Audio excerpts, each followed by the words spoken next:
Hey everybody, in this video I'm going to be talking about Stephen King's 2025 novel, brand new novel, Never Flinch. Stay tuned for a spoiler-free review. So my normal mode when approaching a new Stephen King novel over the past few years is a sense of cautious optimism. The 2020s have not been Stephen King's best decade by a long shot, in my opinion. And I went into Never Flinch hoping for the best, but prepared to be underwhelmed. And I'm happy to say that I was pleasantly surprised. So first off, this was a difficult book for Stephen King to write. It was a difficult book for Stephen King to finish in his own words. I quote from the author's note at the end of the book. This was a difficult book to write, partially because I had surgery to repair a damaged hip in late September 2023. Never Flinch has gone through multiple rewrites and 3 title changes. I'm finally happy with it. Or, let us be truthful, happy enough. It's never all I'd hoped for, but there comes a point when you must let it go. In interviews over the past couple years, when asked about his current project, Stephen King mentioned over and over that it wasn't going well. Well, the book he was talking about was Never Flinch. So while the book apparently has had 3 titles during its gestation period, the title that was announced publicly last year, maybe 18 months ago, was Always Holly, which is actually a line from the novel itself, but I also felt like it was kind of a jab at the constant readers and fans who kept complaining about Holly Gibney. Again with Holly, and Stephen King says, Always Holly. At least I took it that way. So anyway, whatever it was initially called, he hands it over to Tabitha. She gives him some really, really tough feedback. With the help and advice of his assistant, Robin Firth, Stephen King reimagined the book and went back and rewrote the entire thing. And what we end up with in Never Flinch is a rare example of a Stephen King plotted novel, which is a novel that has an outline and everything kind of laid out, the main beats laid out before being fleshed out and into a full-fledged novel. And Stephen King has spoken many, many times over the years about his normal writing process. He likes to just dive in with an idea and barrel forward, not knowing where it's going to end up. And he feels that plotting or overly outlining a novel is the death of inspiration. He said that Rose Madder was an example of a novel that he plotted out. And Rose Madder was an absolute mess, a disaster, in my opinion. But on the other hand, Never Flinch is quite a complex novel, and in my opinion, plotting it out ensures that all the beats are hit and everything wraps itself up in a very satisfying way and nothing is dropped. So as a reader of Stephen King, knowing that he so often just jumps in and just barrels ahead, not knowing where he's going, one thing that I often have felt as a reader is sort of a sense of tension in hoping that he can hold all of the strings together and just wrap everything up in a really satisfying way, that he can explain what's going on and then bring everything to a satisfying climax. One nice thing about Never Flinch, going into it knowing that it was a plotted novel, was I never felt that. I never felt that sense of tension of like, oh my God, where he's walking the high wire here. He doesn't know where he's going. I don't know where he's going. Is he going to be able to pull this off?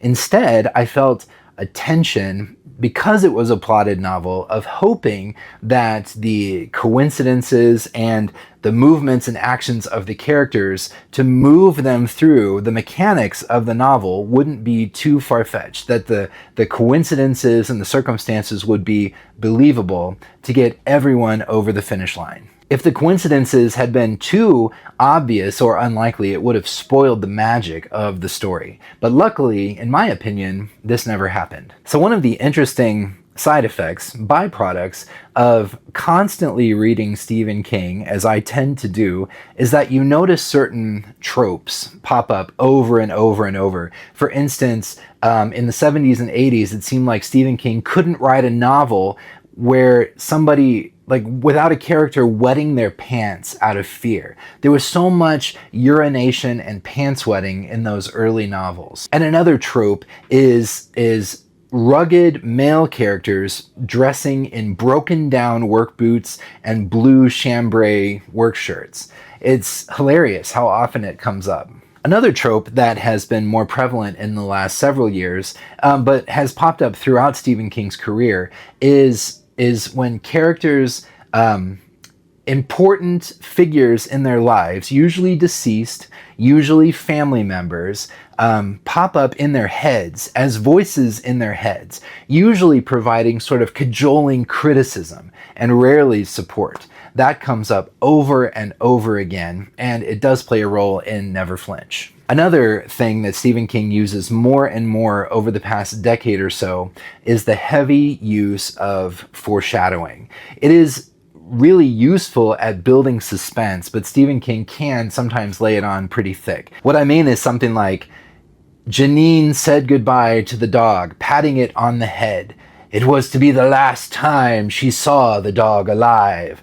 Dun dun dun! That's foreshadowing, and it is effective at building suspense, but sometimes Stephen King lays it on with a trowel, and there's quite a bit of that kind of heavy-handed foreshadowing in Never Flinch. It doesn't ruin the novel by any stretch of the imagination, but it was just something that I noticed. He also hits some plot elements that are reminiscent of previous books, and at this point it would honestly be amazing if Stephen King wrote an entire novel that reminded us not at all of any of his previous novels, because he's published so many books.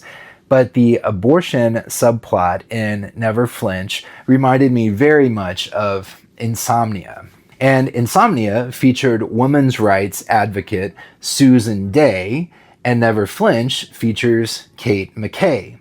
Susan Day, Kate McKay. While that may have been completely coincidental, I felt like it was kind of a nice throwback in connection to that earlier work. And while Insomnia is 30 years old and the political landscape has changed dramatically on the topic of abortion, what was interesting in Never Flinch is that it reminded me that the debate still remains the same. One of the things that's kind of gotten under my skin over the past few years is Stephen King's just really arbitrary kind of grading references to current political events. Billy Summers and Holly had multiple instances of what felt like Stephen King, the man, insinuating himself, like his personal views ripped straight from his social media accounts, into the words, the mouths of the characters in the novels. There were digs about anti-vaxxers, digs about Donald Trump and MAGA and Donald Trump supporters. This probably reaches its apex in Billy Summers, which had at least half a dozen instances of like,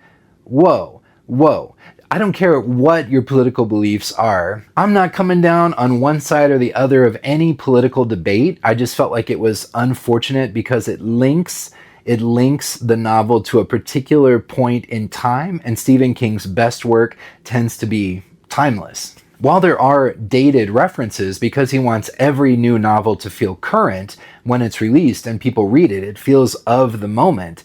Generally speaking, the concepts themselves are timeless. And I felt like Billy Summers and Holly just had a few unfortunate, pull you out of the magic of the story so that Stephen King can poke and say something nasty about the right-wing political culture in the United States. Happily, Never Flinch incorporates its political content as well as its religious content in a much more natural way. Nothing jumped out at me as being particularly arbitrary. There are political elements, especially around Kate McKay and both sides of the abortion debate, and there are religious elements as well. But they felt natural to the characters and the situations. And to me, that was a step in the right direction in terms of this content in Stephen King books. And now a word about our sponsor. For over 20 years, StephenKingCollector.com has been the internet's go-to source for all things Stephen King. From breaking news and real-time sales updates from around the internet, to forums where you can connect with like-minded collectors, to information about first editions as well as highly sought-after and rare limited editions, StephenKingCollector.com has it all. Additionally, the collector sells custom slipcases to protect your most valuable and cherished treasures. The collector now offers book sales directly through the website and an all-around upgraded and improved payment system. With improvements and updates happening on a regular basis, there's always something new to see and experience at StephenKingCollector.com. The link to the site is in the description for this video. You should go check it out. You'll be glad you did. I have been, like a lot of people, frustrated about Stephen King coming back to Holly over and over and over again, but happily Never Flinch has quite a complex cast of characters and places Holly what I consider to be her sweet spot, which is a major supporting character, but not the character that has to carry the entire novel on their shoulders. She just isn't interesting enough, and her quirks become overwhelming when she has to carry the whole day, as she did in the novel Holly. The novel Holly features a couple of the great villains, the quirky, perverse villains in the entire Stephen King universe, but the book kind of deflates and falls apart under its own weight with Holly as the sole main character. But when she doesn't have to be the most interesting character, she can be a welcome balancing presence to all of the craziness going on around her. And that is the sweet spot that she finds herself in Never Flinch. The characters in Never Flinch are strong and almost always well written. I admit I had real reservations when I first read the blurb to Never Flinch and realized there was a 65-year-old black soul singer called Sister Bessie featured in the novel. I was worried that this character would end up being tone deaf, kind of grating, but I ended up really liking her. I feel like Stephen King did this character really well, and it was kind of a unique change of pace. I can't remember another character in a Stephen King book quite like Sister Bessie, and I ended up really liking her and rooting for her, and I think Stephen King did a great job. Some of the secondary characters in Sister Bessie's orbit do strike some kind of jangly bum notes. Her costume designer, in particular, speaks with just a little bit of patois, which might be legitimate, but coming from a 75-year-old white man, hits a bit differently than it otherwise would have. But these issues are few and far between. One benefit to having condensed, hit these same characters over and over the past 10 years, I'm not talking about Holly alone, but Izzy and Barbara Robinson and Jerome Robinson. One of the good things about coming back to these characters over and over is that you really grow with them and you learn about them and you know them, and it makes their triumphs and their tragedies hit even harder. And that is something I think Stephen King capitalizes on really well in Never Flinch. So Never Flinch is formulaic, but it's the novel that helped clarify the value of that for me in a big way. Just in the way that Sue Grafton or Janet Ivanovich or even Agatha Christie's novels are formulaic. It doesn't mean they're not entertaining, and it doesn't mean there's not value there. The Holly books follow a formula that Stephen King created. Part thriller, part murder mystery, part police procedural, and in the best Stephen King tradition, part horror. They are something unique in Stephen King's long career and a world unto themselves. You know going in the basic mechanics.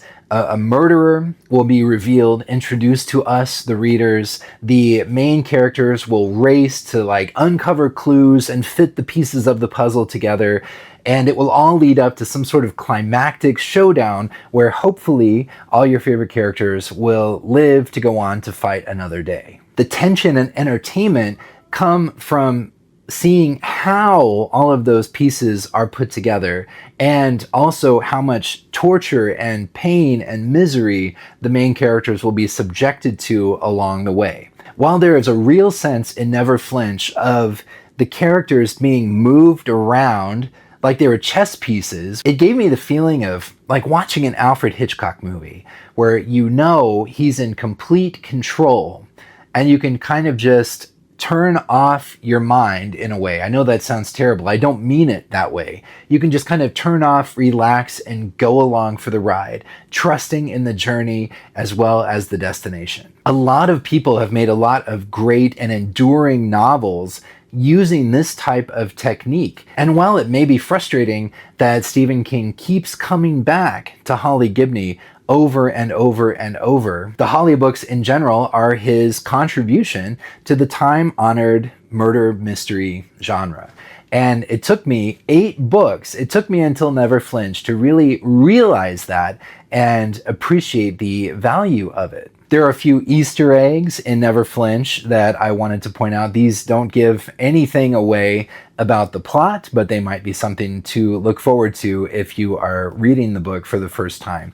So obviously there are lots and lots of references to the previous books that featured Holly, the Bill Hodges trilogy and the Holly novels themselves. That's perfectly natural as the characters progress throughout the entire series. That having been said, you don't need to read the novels in order. You can pick up Never Flinch and learn all that you need to know about everything that has happened before, and you'll be just fine. But if you have never read any of the Holly novels, I would highly recommend that you start with Mr. Mercedes. Start at the beginning so that you can grow along with the characters. There is one sly reference to Cujo when mentioning hockey goalie Curtis Joseph, whose nickname in real life is Cujo. I thought that was really funny. It's very natural in the context of the story that he would have been mentioned, and then for Stephen King to choose to mention him and to mention Cujo, I really enjoyed that. So wrapping up, Never Flinch has redeemed Holly Gibney as a character for me. I finally feel like I understand what Stephen King is doing and why it's valuable. It may not be the best Holly book. For me, that honor still goes to Mr. Mercedes, which is actually a Bill Hodges book, as that book seemed brand new and innovative when it first came out, and it established the formula that Stephen King has been using for all of the subsequent Holly books. But to me, Never Flinch stands shoulder to shoulder with the best in the entire Holly series. It's a thoroughly entertaining ride. I admire the complexity of the plot, the multiple different characters. Everybody has part of the story, but nobody except Stephen King has the entire picture.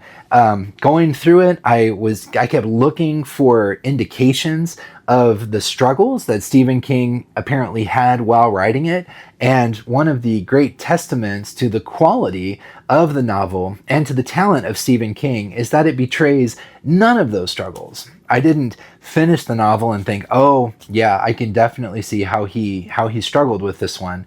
I couldn't tell that at all. The best Stephen King work has a sense of like a paradigm shifting weight. When you read it, you think, oh man, this book is going to change everything.